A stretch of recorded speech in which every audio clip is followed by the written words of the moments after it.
I could a tale unfold, whose lightest word would harrow up thy soul, freeze thy young blood.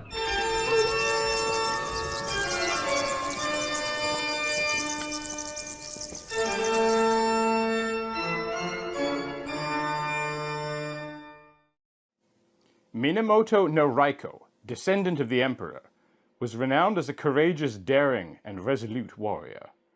Around the 20th of the 10th month, he journeyed to Kitayama, reaching as far as Rendaino.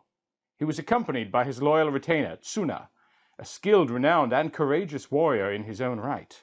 Raiko wore a 3-foot sword, and Tsuna wore armor with a bow and arrows. During their journey, they saw a skull floating through the air. The skull rode upon the winds, soaring in and out of the clouds. Raiko and Tsuna pondered the strange matter for some time, and then followed the skull all the way to Kagureoka, where it suddenly disappeared. There, before their eyes, was an ancient and decaying mansion. As they traipsed through the wild and spacious yard, their sleeves became wet from the heavy dew on the tall, neglected grass. The gate was terribly decayed, with vines entangled all over. Even in its ruined state, the warriors could clearly see that at one time this must have been the residence of an aristocrat. To the west of the ruined mansion stood a mountain, resplendent in autumn colors. A lapis-lazuli-colored pond lay to the south.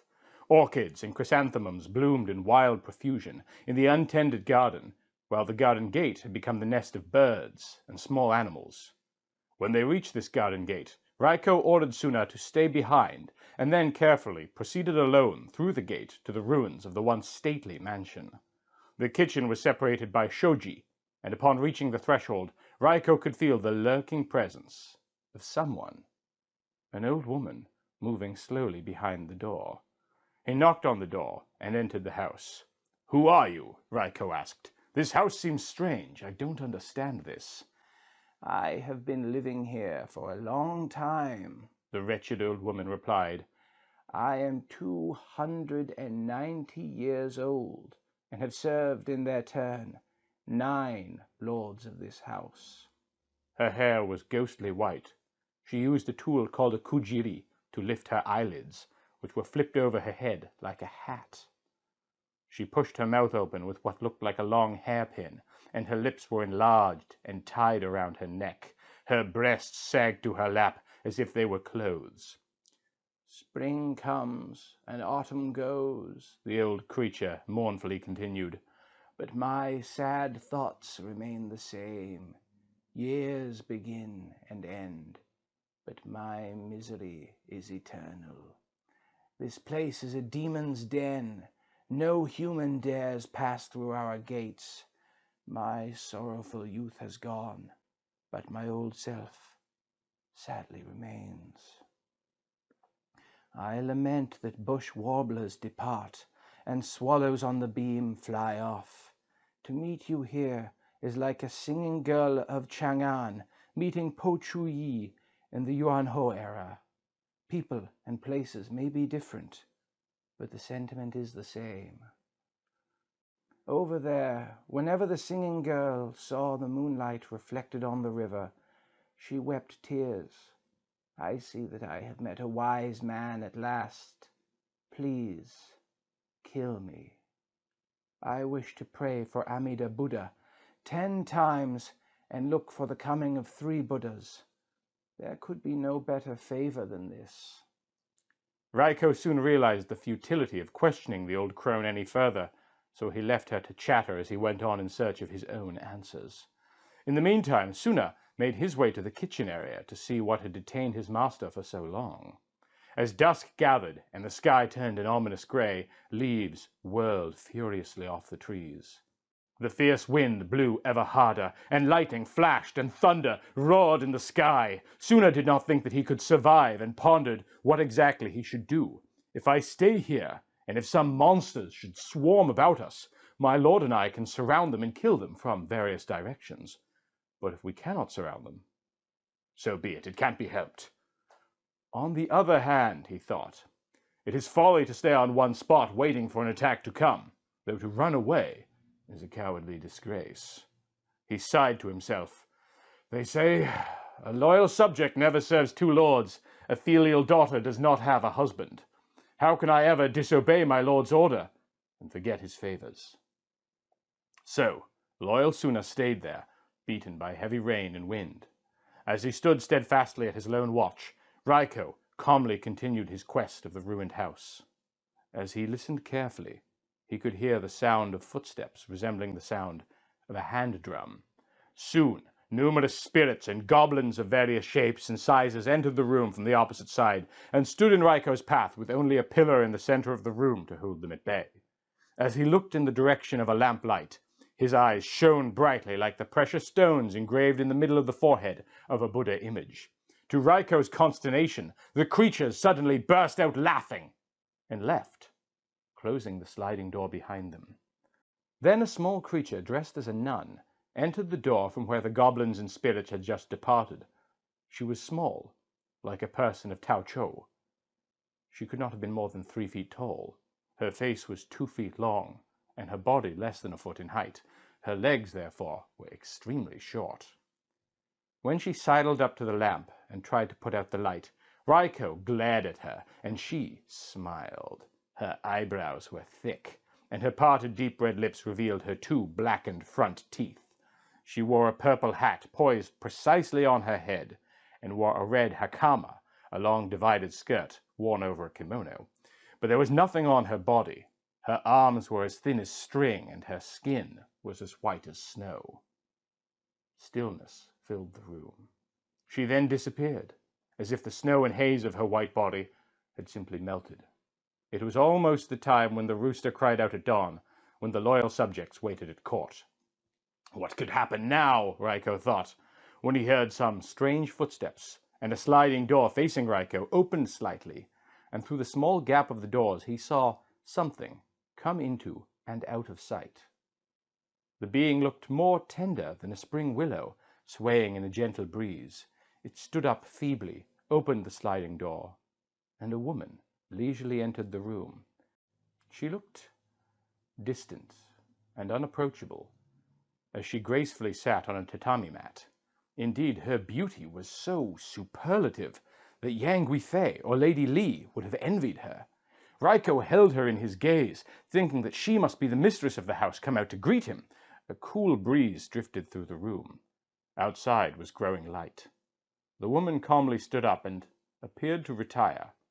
Her hair was swaying to the front, and her eyes, staring at the light, shone brightly like a reflection of fire on black lacquer.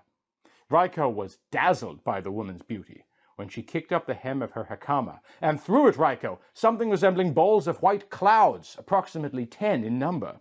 He was momentarily blinded by them, but soon unsheathed his sword, and a single slash, from draw to strike, passed his sword through her as she vanished into thin air. Raiko's sword had cut through the wooden floor and clove a foundation stone in half. As the image of the beautiful woman faded from his sight, he heard the sound of a familiar voice. Suna had come to Raiko's aid. "You have done splendidly, my lord," he said, "but I'm afraid that the tip of your sword must have broken." As Raiko drew the sword out of the floor, indeed, it was broken. On the floor was a huge puddle of white blood, part of which had stained Raiko's broken sword. The warriors followed the trail of blood and came to the place where Raiko had encountered the old woman the day before. Although there was white blood, not a soul was visible. The creature must have eaten the old woman in one gulp, they thought. Following the blood trail out of the room, they reached the western mountain far off. There, white blood flowed like a stream from a dark cave.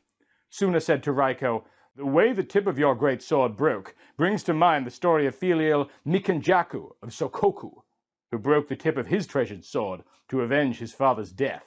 May I suggest we make an effigy from rattan and vines, and adorn it with a court robe and an eboshi headdress, and carry the thing before us." So they prepared the effigy. Thus armed, they proceeded into the dark cave, but after what seemed like only 400 or 500 yards, they had reached its farthest recess. There stood an old hut that looked like a storehouse. The tiled roof was covered with pine needles, and moss grew on hedges. It was a deserted and desolate place. There they found a gigantic creature, nearly 200 feet tall, that to all appearances wore brocade on its head. The monster seemed to have no neck, but had numerous legs. Its eyes shone brightly like the sun and the moon together. A heavy, thunderous voice resounded, "Damn! What has happened to my body? It's so painful!" As the warriors expected, no sooner had the creature uttered these words when something shiny shot out from white clouds at the effigy, and the effigy collapsed. They examined the shiny object. It was the tip of Raiko's sword. "What Suna said is true. This is an extraordinary creature indeed," Raiko thought. The creature had ceased to make noise, so Raiko and Suna soon approached the creature and began to drag it out of the cave. The monster was, however, strong and fiercely resisted the warriors' attack, attempting to destroy them. Indeed, the monster's force, it seemed to the warriors, could move a huge boulder. Raiko prayed to the sun goddess Amaterasu and Sho Hachimangu, god of archery and warfare. "Our kingdom is a divine country. The gods protect our country, and the emperor rules the country with the help of his subjects. I am a subject and a grandson of a prince. I was fortunate enough to be born in the line of an imperial family. Now, when I look at this creature, it is a beast. Beasts are born to this world as such because of heinous, atrocious, and destructive actions in their previous lives. They bring disaster to the country and are the foes of all humans. I am a warrior sworn to protect the emperor, and his compatriot sworn to help him rule the country. How can you disobey?" As the two warriors pulled the roaring creature, the monster first struggled to fight, but soon succumbed and collapsed on its back to the ground. In a lightning flash, Raiko unsheathed his broken sword and decapitated it. As Suna moved to open the creature's great belly, he found a deep gash in the middle of it. It was the slash made by Raiko at the old house. They felt sure that the monster was a Yamagumo, or mountain spider. From the sword's incision, 1,990 heads poured out. When they cut open its flank, numerous small spiders, about the size of 7 or 8-year-old children, noisily trotted about. When they looked further into its stomach, they found very small skulls, numbering around 20. The warriors dug a grave in the ground and buried the skulls, and then set fire to the monster's den. The emperor, when he heard the story, was impressed and grateful to his retainer for his valiant service. So he appointed Raiko the governor of Su province, and bestowed upon him the court rank of senior 4th lower. Suna was given the province of Tanba, and was given the rank of senior 5th lower. So I hope everyone is enjoying an October full of ghost stories from around the world. This episode was made possible by the generous support of our Patreon subscribers, particularly Michael Fittori, Zachary Snowden-Smith, and Break System BSE. And a general reminder to check out my side channels, Mutant Museum Gift Shop and Sherman Fangsworth. There's some good content over there. And have a wonderful evening.